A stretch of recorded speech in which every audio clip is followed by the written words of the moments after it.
하기를 주님의 이름으로 축원합니다. 우리 옆에 분들을 축복해 주시기 바랍니다. 하나님이 당신을 사랑하십니다. 힘을 내시기 바랍니다.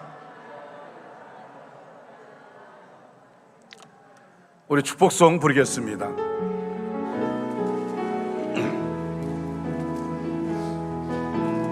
평화 하나님의 평강이 당신의 삶에 넘쳐나기를. 평화 하나님의 평강이 당신의 삶에 가득하기를 축복합니다. 은혜, 하나님의 은혜가 나의 삶 속에 넘쳐나기를. 소망, 하나님의 소망이 나의 삶 속에 가득하기를 축복합니다. 아멘. 우리는 오늘 5월달을 가정의 달로 이렇게 정합니다. 매년 5월달은 가정의 달입니다. 어린이날이 있고 어버이날이 있고 또 부부의 날이 있고 스승의 날도 있기 때문입니다. 오늘은 어린이 주일로 지키고 있습니다. 요즘에는 가정마다 자녀를 하나나 또는 둘만 낳아 키웁니다. 자녀가 많지 않아서 부모들이 과잉 보호를 하면서 키우기 때문에 자식은 그 부모의 심정을 헤아리지 못하고 빗나가기도 하고, 또는 부모가 원하는 방향과는 전혀 다른 길로 가는 경우가 많다고 합니다. 자식은 여호와의 주신 기업이라 그렇게 말씀하고 있습니다. 과연 어떻게 길러야 하나님 앞에서 온전하게 자녀를 양육할 수 있을까요? 오늘은 이 양육이라는 말을 농사로 바꾸어 생각해 보면 쉽게 이해가 갈 것입니다. 농사 중에 가장 소중한 농사는 자식 농사라는 것을 아무도 부인할 사람은 없을 것입니다. 1년 농사를 망친 사람은 그 여파가 3년을 가지만 자식 농사를 망친 사람은 60년을 간다는 말이 있습니다. 그러기에 가장 신경을 쓰고 잘 지어야 할 농사가 자식 농사일 것입니다. 곡식은 심는 것보다 기르는 것이 훨씬 더 어렵습니다. 심는 것은 잠깐이면 되지만 기르는 것은 거름을 주고 물을 주고 또 세워주는 땀과 정성이 필요하고 오랜 시간 농부의 희생이 필요합니다. 태풍이 불고 홍수가 나고 무더위와 벌레들과 새떼들이 달라들어 가을에 추수하기가 힘든 것입니다. 마찬가지로 우리 자녀들을 낳는 것도 어렵지만 낳는 것보다 기르는 것은 더 어렵습니다. 성경에 보면 자식 농사를 잘못 지어서 자신을 망치고 자식도 망치고 그리고 한 가문이 문을 닫는 비극의 역사와 자식 농사를 잘 지어서 가문을 일으키고 부모가 영광을 받는 그런 가정이 오늘 본문에 등장하고 있습니다. 한 가정은 엘리의 가정으로 완전히 망하는 가정의 모습이고, 또 한 가정은 엘가나의 가정으로 자식 한 사람으로 인해서 완전히 흥하는 가정의 모습을 보여주고 있습니다. 오늘 주시는 하나님의 말씀을 통해서 가정에서 어떻게 자녀를 잘 키워야 하는지, 다른 말로 가정마다 자식 농사를 잘 지어서 하나님께는 영광이요 가문에는 기쁨이 되시기를 주님의 이름으로 축원합니다. 첫째로, 자식 농사를 못해 망한 가정의 이야기입니다. 오늘 하나님 주신 본문 말씀이 나오는 엘리 가정이 망하는 몇 가지 이유가 있습니다. 그것은 엘리의 자녀들이 하나님을 알지 못하였습니다. 12절에 엘리의 아들들은 행실이 나빠 여호와를 알지 못하더라 말씀합니다. 여기서 하나님을 알지 못했다는 뜻은 세 가지로 볼 수 있습니다. 첫째, 하나님을 믿지 않았다는 것이며, 둘째로 하나님을 두려워하지 않았다는 것이며, 셋째는 순종치 않았다는 것입니다. 그러나 가장 정확한 핵심은 세 가지 다를 포함하고 있는 것입니다. 믿지 않았기 때문에 두려워하지도 않았고 결국 순종하지 않았던 것입니다. 지식적으로는 엘리의 아들들이 하나님을 알았을 것입니다. 제사장 자식들인데, 아버지가 제사장인데 그 아버지 밑에서 하나님을 알지 못했다? 아닙니다. 하나님을 알았습니다. 그러나 그들은 하나님에 대하여 지적으로는 알았으나 믿지 않았고 두려워하지도 순종하지도 않았던 것입니다. 결국 하나님 앞에 심판받을 짓을 하게 되고 망하게 되는 것입니다. 물론 신앙에 대한 지식도 많아야 하지만 그 말씀에 순종하지 않고 무시한다는 것은 오히려 무식한 자보다 더 큰 잘못을 저지르게 된다는 사실입니다. 또한 그들은 하나님께 드려지는 예배를 무시했습니다. 17절에 이 소년들의 죄가 여호와 앞에 심히 크면 그들이 여호와의 제사를 멸시함이었더라 말씀합니다. 요즘 말로 하면 예배를 우습게 여긴 겁니다. 예배를 우습게 알았습니다. 하나님께 올려 헌금도 가로챘다는 말입니다. 개인이나 가정이나 민족이나 그들이 망하는 것은 언제나 예배의 타락으로 시작되었습니다. 예배는 하나님을 위해 드리는 최상의 서비스입니다. 예배는 내 만족과 기쁨을 위해 드리는 것도 아니고 내 기분 감정에 맞아야만 좋은 예배가 되는 것이 아닙니다. 그러므로 하나님께 올리는 찬송, 기도, 예물을 정성을 다해 올려드리는 것입니다. 그럴 때 하나님은 우리를 향하여 은혜와 복을 주시는 것입니다. 예배의 대상이나 주체가 언제나 하나님이심을 잊지 말아야 합니다. 엘리의 자녀들을 보십시오. 사무엘상 2장 22절에서 엘리의 자녀들은 해막문에서 수종드는 여인과 동침하였다고 했습니다. 곧 성전에서 예배 드리는 일에 힘쓰기보다는 죄 짓는 일에만 신경을 썼습니다. 다시 말하면 이 엘리의 아들들은 예배에 실패한 인물들이었다는 것입니다. 여러분, 사람이 예배에 실패하면 절대로 하나님이 기뻐하시는 바른 길로 나아갈 수 없습니다. 왜냐하면 하나님은 예배를 통해서 당신의 뜻을 알리시는데 예배에 실패한 사람이 하나님의 뜻을 알 수가 없습니다. 그런데 오늘 말씀을 주목해 보면 부모로서 엘리가 잘못한 분명한 것 한 가지 있습니다. 자녀에게 마땅히 가르칠 것을 가르치지 않았다는 것입니다. 그것을 어떻게 알 수 있습니까? 여러분 2장 24절 말씀을 우리 한번 다 같이 큰 소리 읽겠습니다. 내 아들들아 그리하지 말라. 내게 들리는 소문이 좋지 아니하니라. 너희가 여호와의 백성으로 범죄하게 하는도다. 아멘. 자, 여기 24절의 말씀은 엘리의 두 아들이 잘못했을 때에 아버지 엘리가 아들들을 훈계하는 장면입니다. 엘리가 뭐라고 훈계합니까? 내 아들들아 그리하지 말라. 내게 들리는 소문이 좋지 아니하다. 소문이 좋지 않으니까 잘못하는 그 일을 그만두라고 말하고 있습니다. 소문이 좋지 않으니까 하지 말라는 겁니다. 여러분, 이것은 바른 훈계가 아닙니다. 예를 들면 이렇습니다. 아들들아, 아버지가 목사 아니냐?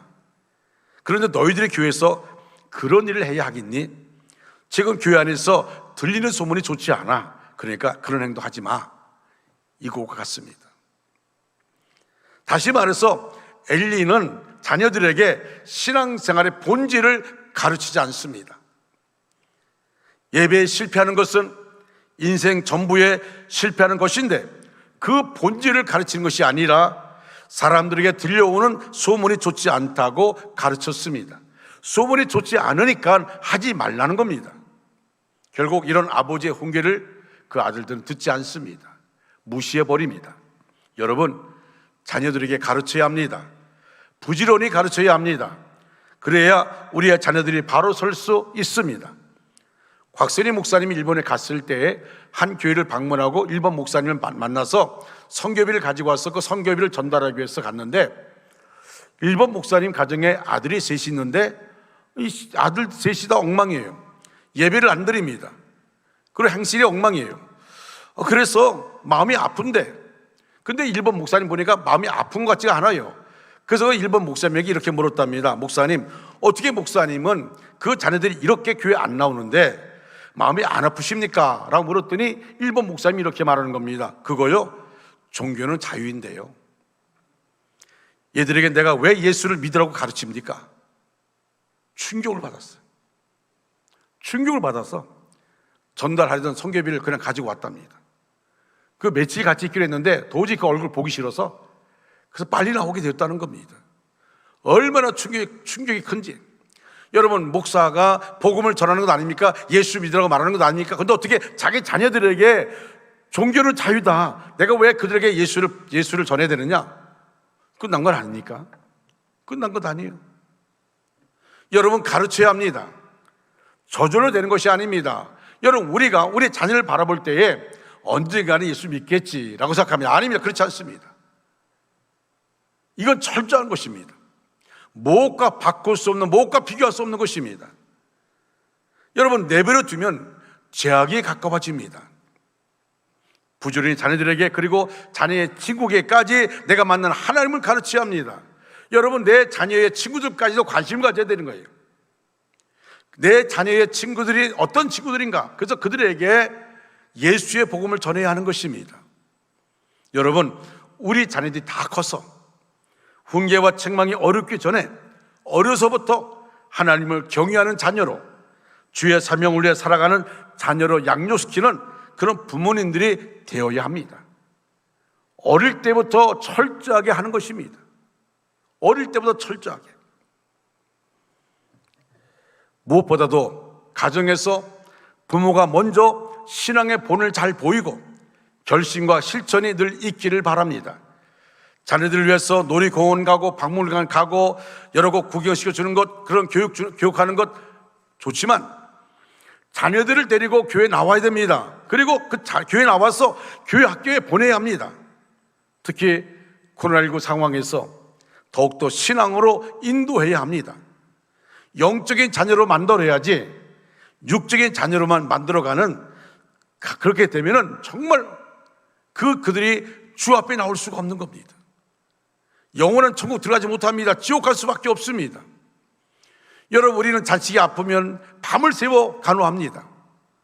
여러분, 그 자식이 지옥 간다고 생각해 보세요. 어떻게 가만히 있을 수 있습니까? 25절에 사람이 사람에게 범죄하면 하나님이 심판하시려니와 만일 사람이 여호와께 범죄하면 누가 그를 위하여 간구하겠느냐 하되 그들이 자기 아버지의 말을 듣지 아니하였으니 이는 여호와께서 그들을 죽이기로 뜻하셨습니다. 이미 하나님이 그들을 죽이기로 이미 마음 정했어요. 그래서 아버지 말을 듣지 않습니다. 엘리 제사장의 두 아들인 홈리와 비너스가 전쟁터에 나가서 그 전쟁터에서 둘 다 죽습니다. 아들이 전사했다는 소식을 아버지가 의자에 앉아서 듣고 있다가 충격받아서 뒤로 넘어지면서 목이 부러져 죽었습니다. 그거로 끝난 게 아닙니다. 아이벤 며느리, 아이를 임신했는데 남편이 전사했다는 소식을 듣고 이 며느리 역시 아이를 낳고 죽고 말았습니다. 죽어가면서 그 아이의 이름을 이가봇이라 그렇게 정했어요. 여러분, 이가봇의 뜻이 뭡니까? 하나님의 영광이 떠났다는 것입니다. 어떤 어머니가 아이를 낳고 나서 이가봇 이렇게 정하겠습니까? 이미 그 가정에서 하나님의 영광이 떠났다는 것입니다. 한때 하나님의 사랑을 받으며 하나님의 영광을 나타내었던 가정이 졸지에 하나님의 영광이 떠나버리고 하나님께 버림받은 비참한 가정으로 전락하고 만 것입니다. 멈추지 않는 코로나19 상황에서도 여러분, 학교는 보내면서 여러분, 학교에서도 확진자 나옵니다. 학교는 보내면서 주일에 교회 학교는 보내지 않습니다. 주일에 교회 학교 나와서 양육을 받아야 할 텐데 학교는 공부하러 보내면서 왜 교회는 안 보냅니까? 여러분, 그렇게 생각하는 부모의 마음은 어떤 마음입니까? 학교가 더 중요한 마음입니까? 내 자녀가 주의 은혜 안에서 주님의 손에 붙잡혀 살길 원하는 마음이 없습니까? 우리가 자식들에게 뭘 보여주고 있는 것입니까? 오늘 예배드리는 우리 모두의 가정은 자식 농사 망치는 일이 없길 바랍니다. 여러분, 그냥 세월 지나면 되겠지, 그러다가 많은 가정에 많은 자녀들이 지금 교회를 떠나 있습니다. 두 번째로 자식 농사를 잘해 흥한 가정의 이야기입니다. 엘가나, 그는 한나라는 여인의 남편입니다. 그런데 그 가문은 놀랍게 부흥하고 번창합니다. 그 이유는 자식 사무엘을 훌륭하게 길러낸 한나라는 어머니 한 사람 때문입니다. 한나는 자식을 어려서부터 하나님 앞에서 섬기게 했습니다. 한나는 어찌 보면 정말 지독한 여인입니다. 자식이 없어서 하나님께 눈물로 기도합니다. 얼마나 오랫동안 간절히 기도하든지 마치 술에 취한 여인처럼 그렇게 기도합니다. 그리고 얻은 자식이 사무엘입니다. 그런데 그가 서원 기도할 때 하나님 앞에 젖을 떼면 이 아이를 하나님께 바치겠습니다. 정말 아이가 젖을 떼자마자 하나님 전에 바쳤습니다. 그래서 사무엘은 어려서부터 하나님을 섬기게 되었습니다. 성도 여러분, 여러분의 자녀가 하나님 앞에서 잘되고 크게 되기를 원하십니까? 다 크게 되기를 원할 겁니다. 누가 자녀가 안 되기를 원하는 사람 누가 있겠어요? 다 잘되기를 원합니다. 그렇다면 어려서부터 하나님을 섬기는 자녀가 되도록 힘쓰시기 바랍니다. 세상의 물결이 그 심령 속에 채워지기 전에 말씀으로 그 심령을 채워놓아야 하는 것입니다. 그리하면 그는 하나님의 임재 의식 속에서 살게 되며 하나님의 인도하심을 의지하며 살게 됩니다. 한나는 자식 농사의 모델입니다. 부모의 신앙 그대로 자식에게 전수되게 되어 있습니다. 어머니가 믿는 대로 자식이 믿습니다. 그래서 부모가 하는 행동대로 따라갑니다. 한나는 자기 아들 사무엘에게 믿음의 모델 교육을 했습니다. 인정을 앞세우지 않았습니다. 눈물로 기도하여 얻은 아들이지만 인정을 앞세우지 않았습니다. 젖을 떼자마자 떼어 놓는다는 것이 얼마나 잔인합니까? 여러분 생각해 보세요. 어떻게 젖을 떼자마자 아이를 떼어 놓습니까? 너무 잔인한 것 아닙니까? 그러나 그는 하나님의 약속을 철저히 지키는 모범을 보여줍니다. 그러니 그 어머니의 신앙은 아들에게 전수된 것입니다. 사무엘은 어릴 때 젖을 떼자마자 여호와의 전에서 생활하면서 그 어머니를 통하여 뭘 배웠습니까? 철저하게 하나님의 약속을 지켜야 한다는 것을 배웠을 것입니다. 그랬더니 하나님께서 한나에게 축복해 주셨습니다. 21절 말씀 보시면 여호와께서 한나를 돌보시사 그로 하여금 임신하여 세 아들과 두 딸을 낳게 하셨고 아이 사무엘은 여호와 앞에서 자라니라. 얼마나 놀랍습니까? 눈물로 기도해서 사무엘을 얻었습니다. 그 사무엘을 여호와 앞에 자라게 만들었더니 보냈더니 하나님이 세 아들과 두 딸을 더 주셨습니다. 지금 잠깐 우리의 가정을 성찰해 보시기 바랍니다. 혹시 여러분의 자식들이 여러분의 신앙을 인정하지 않는다면 여러분 책임입니다. 신앙은 반드시 인정을 받아야 합니다. 나 혼자 잘 믿어서는 소용이 없습니다. 하나님이 내 믿음을 인정하시고 자식들이 인정해야 하고 내 아내나 내 남편이 내 믿음을 인정해야 합니다. 우리 부모가 내 믿음을 인정해 줘야 됩니다. 인정을 받는다는 것 쉬운 일이 아닙니다. 26절에 아이 사무엘이 점점 자라매 여호와와 사람들에게 은총을 더욱 받더라 말씀합니다. 사무엘은 하나님과 사람 앞에서 은총을 더욱 받았습니다. 영적으로 흥하는 자는 하나님의 은총을 받은 자입니다. 이것이 부모가 자식에게 줄 수 있는 최고의 선물이고 최고의 유산입니다. 하나님과 사람에게 은총을 받으면 되는 것이고 특별히 하나님의 귀하게 여기면 끝난 것입니다. 더욱이 사람들도 그를 귀하게 여깁니다. 여러분의 자녀가 사무엘같이 되기를 주님의 이름으로 축원합니다.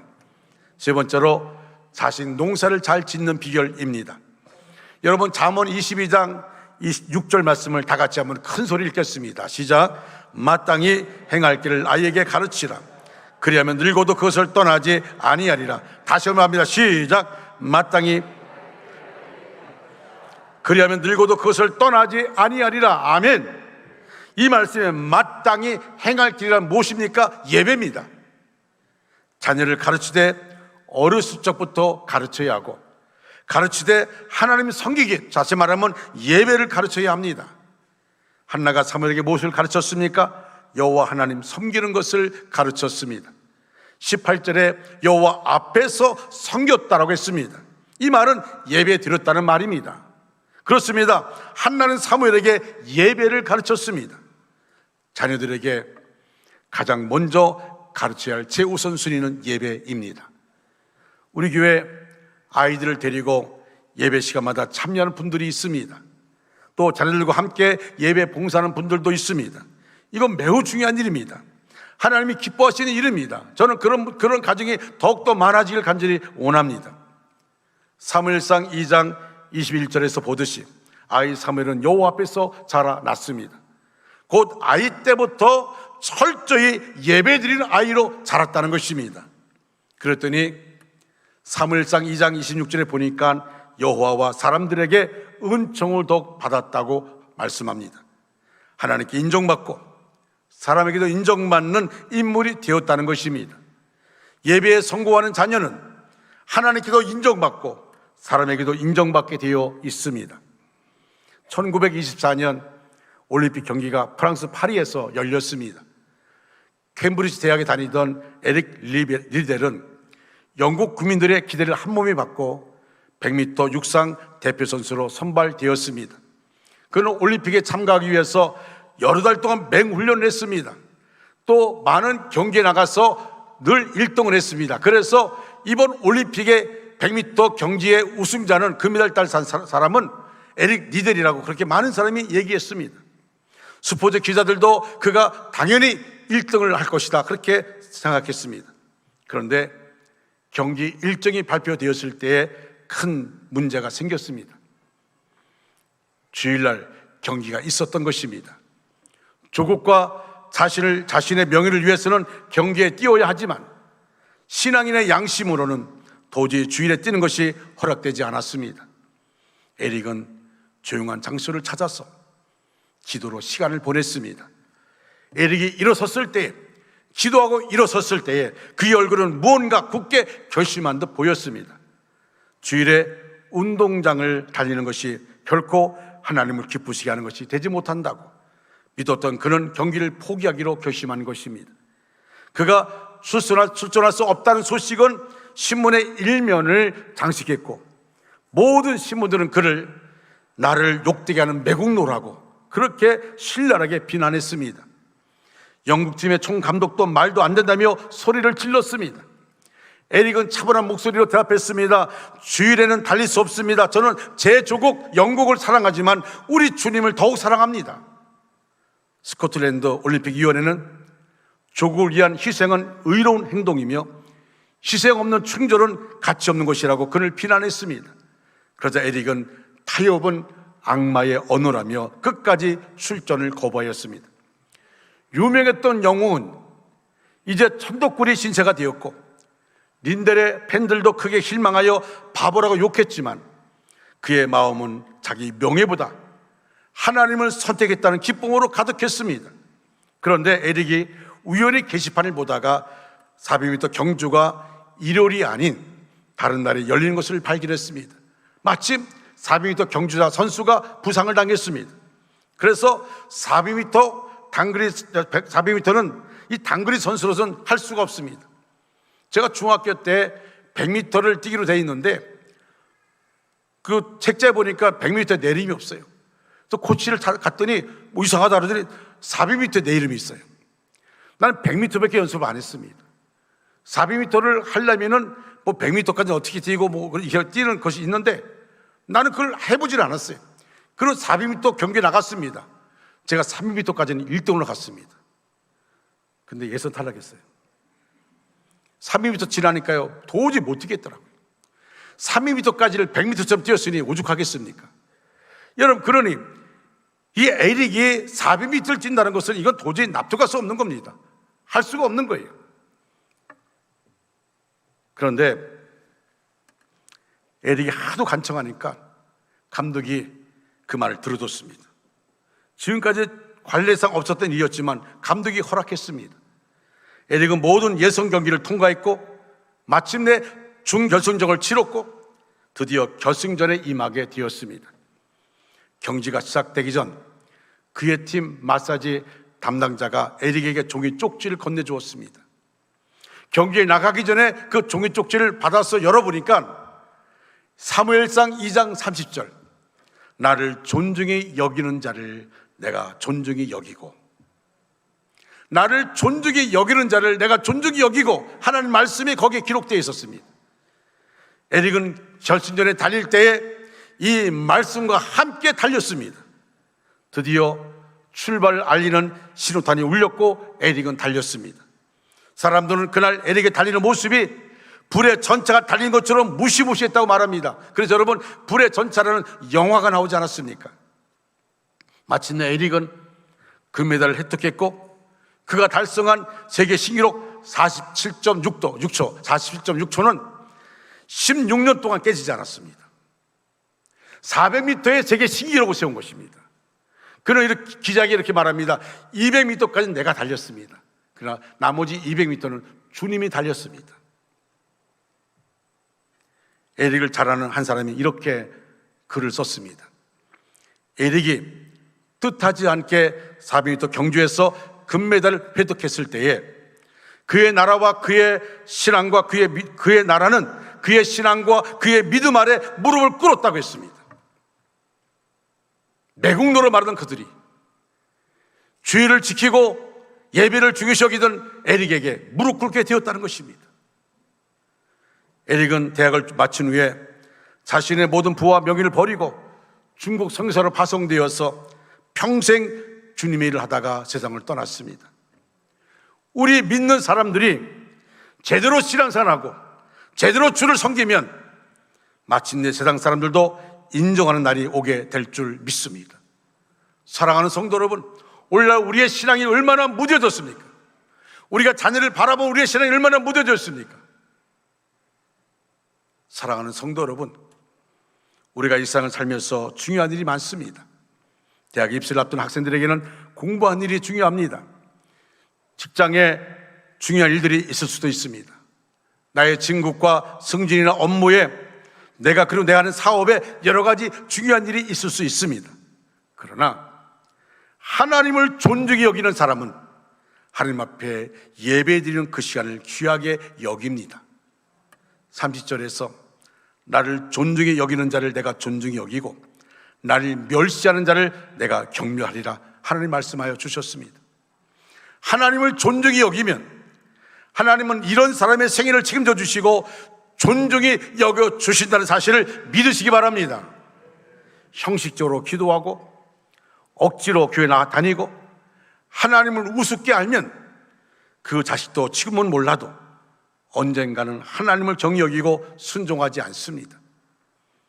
그러나 분명 여러분이 하나님을 존중히 여기면 그 자식들도 하나님께 존중히 여김을 받을 것입니다. 사랑하는 성도 여러분, 이제 우리 부모들이 해야 할 일이 있습니다. 그것은 사랑하는 자녀들을 위한 눈물의 기도입니다. 부모의 중보 기도입니다. 그냥 기도가 아닌 눈물의 기도가 필요합니다.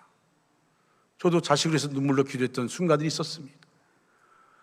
정말 처절하게 기도하는, 어릴 땐 기도원에 가서 바닥을 치면서 손바닥에 피가 나도 치면서 기도했던 순간이 있었습니다. 하나님, 내 힘으로 할 수가 없습니다. 하나님이 도와주셔야 됩니다. 하나님 도와주시옵소서. 하나님 도와주시옵소서. 정말 눈물로 기도했던 순간이 있었습니다. 하나님이 그 기도를 들으시고 내 아들을 세워주셨습니다. 지금 목사로 섬기고 있습니다. 저는 두 아들 바라볼 때마다 이 기도가, 부모의 눈물의 기도가 얼마나 중요한지를 알고 있습니다. 여러분, 문제가 뭡니까? 부모가 기대해 줄 놓고 두고 있는 문제입니다. 여러분 자녀들이 지금은 교회를 떠나 있습니까? 장성해서 출가해서 교회를 떠납니까? 예수를 안 믿고 있습니까? 여러분이 그렇할지라도 지금도 눈물로 기도해야 됩니다. 하나님께 기도해야 되는 것입니다. 포기하지 말고 언젠가 교회 나오겠지 하지 마시고 눈물로 기도하는 것입니다. 그럴 때 하나님 역사하여 주실 줄 믿습니다. 자식을 살리는 것은 보약이 아닙니다. 눈물의 기도라는 것을 명심하시기 바랍니다. 그래서 우리 중학교 모든 가정들은 정말 자식 농사를 잘해서 풍년의 기쁨을 누리며 하나님께 영광 돌리는 저와 여러분 되시기를 주님의 이름으로 축원합니다. 우리 찬송가 559장을 부르겠습니다. 이 찬송 부르면서 이제 아이들 나와서 안수 받겠습니다. 같이 우리 찬양합니다.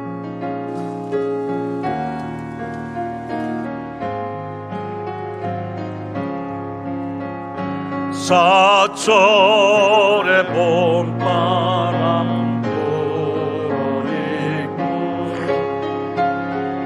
하나님 아버지 모셨으니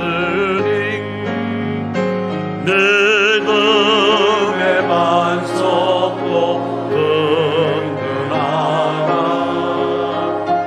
우리 집 즐거운 공산이라 고마워라 임마누엘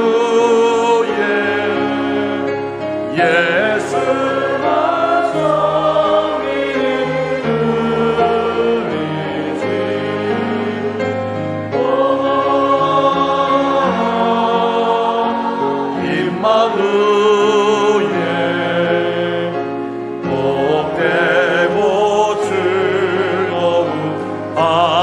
여러분 계속해서 부르시기 바랍니다.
다 같이 일어나서서 다시 한번 부르겠습니다. 사철의 봄바람 불어있고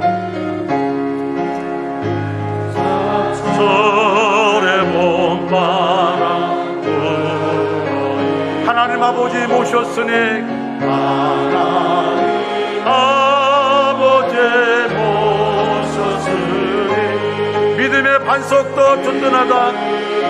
반석도 든든하다.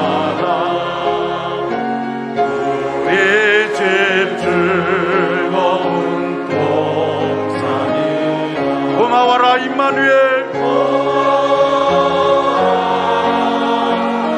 임마누엘 예수만 섬기는 우리 집 섬기는 우리 집 안에 고마워라 임마누엘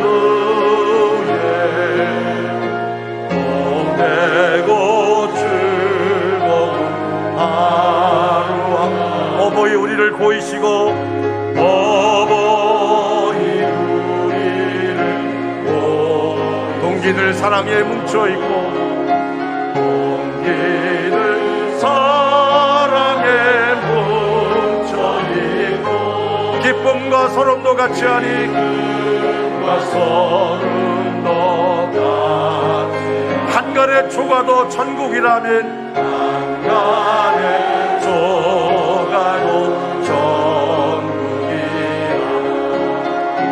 고마워라 임마누엘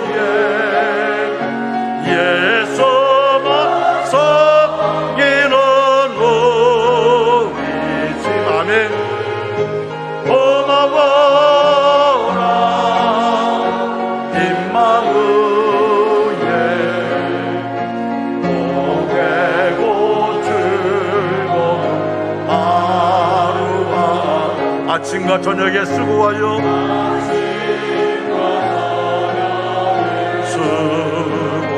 다같이 일하는 온 식구가 다같이 일하는 온 식구 한 상에 둘러서 먹고 마셔 불러서 여기가 우리의 낙원이라. 하나님 아버지 역사여 나누리라. 고마워라 임마누엘 예수만 섬기는 우리 집 고마워라 임마누엘 봄되고 즐거운 하루하루. 하나님, 그렇습니다. 우리의 가정들 회복될 분들이 회복되게 해 주시옵소서. 특히 가정의 구원이 회복되게 해 주시옵소서. 하나님, 우리의 자녀들이 지금 흔들립니까? 아버지, 우리의 눈물의 기도를 통하여 그들이 주 앞에 나올 수 있도록 인도하여 주시옵소서. 그래서 고마워라 임마누엘 예수만 섬기는 우리 집, 고마워라 임마누엘 복되고 즐거운 하루하루, 이 찬송이 눈물로 기쁨으로 불려지게 하여 주시옵소서. 지금은 우리 구주 예수 그리스도의 은혜와 하나님 아버지 극진하신 사랑하심과 성령의 역사하심이 우리 전체 위에 이제로부터 영원토록 함께 하시기를 간절히 축원하옵나이다. 아멘.